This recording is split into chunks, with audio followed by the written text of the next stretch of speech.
Hi, it's Tuesday. Welcome to our devotions. It's the 1st of August, it's Women's Month. I'm really getting a bumper opportunity now to say thank you to all those amazing ladies, all you amazing ladies.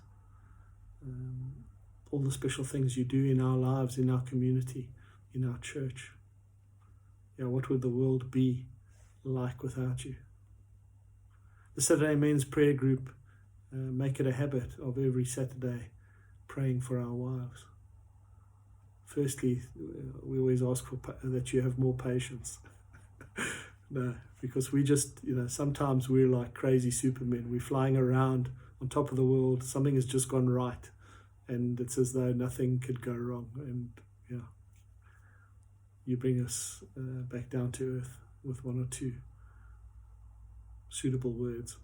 But likewise, when we are at our darkest and we feel like we're drowning, it's when you tilt back our heads and allow us to breathe. And when we tilt back our heads, our eyes are lifted upwards. And we don't just see the dark hole that we're in. We see the horizon and the sunrise. We see the majesty of God in the sky and the creation.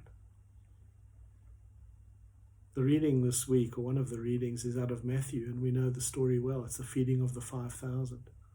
But once again, we've looked at it from a man's point of view. They said 5,000 men were fed, as if the women and children were insignificant. But they were significant, because this miracle is even larger than, isn't it? So more than 12,000 possibly were fed by 2 fish and 5 loaves.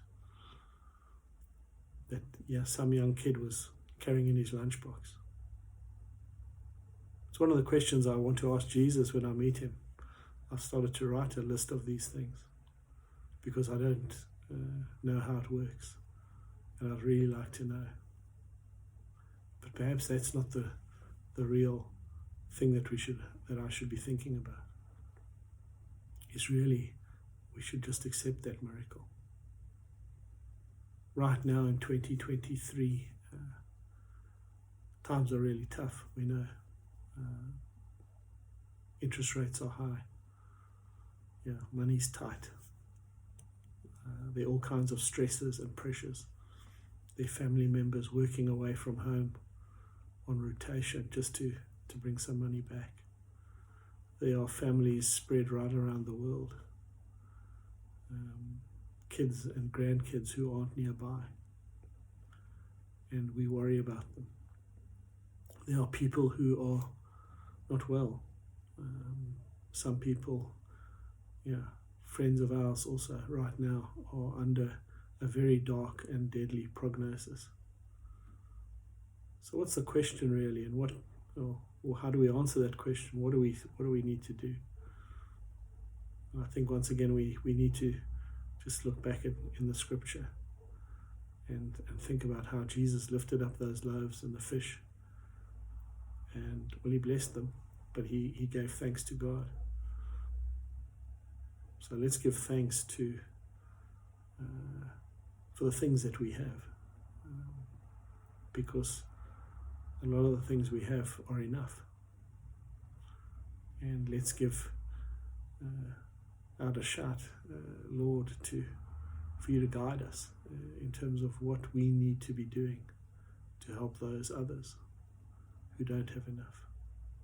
And let's always remember, Lord, that we don't want to only think about the 5,000 men, but we want to think about the women and the children as well.